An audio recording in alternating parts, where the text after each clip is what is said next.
结辩，加油加油！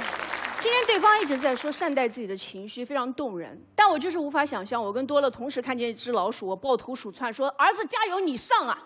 别说是一只老鼠，就算是一只老虎，我也会挡在它前面。今天我们的辩题里边有3个闪闪发光的大字，叫成年人。我们羡慕孩子，我们想像孩子一样想哭就哭，但是别忘了，正是有无数的成年人藏起崩溃，我们的孩子才能想哭就哭。刚才对方反复提到了2020，今年我们格外尊重每一颗眼泪，但是如果没有那些藏起崩溃、逼自己坚强的人，世界会怎么样呢？当全人类陷入绝望的深海，拯救我们的是一条叫责任的船。理智让我们停止泪水，并且把它磨成了珍珠。崩溃当然是每个人的权利，但是藏不住的崩溃只是伤痕，藏起来的崩溃才是勋章。谢谢大家。反方结辩。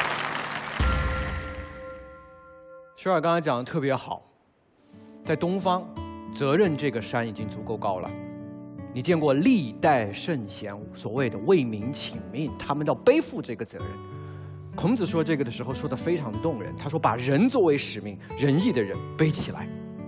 我们今天要跟大家做的不是让所有人下那座山，我们说，在这个值得活的人世间，还有另外的一座山，就是让自己的情绪得到足够的释放。因为你的所有的人生中，不是一直都在扮演母亲的角色，不是一直都面对大的老虎，不是一直都在驾驶不断飞行并且有可能坠毁的飞机。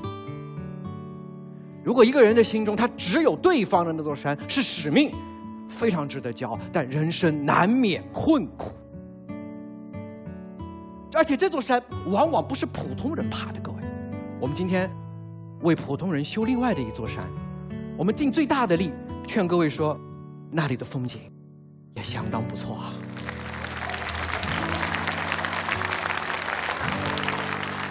iQIYI, strange name, amazing shows.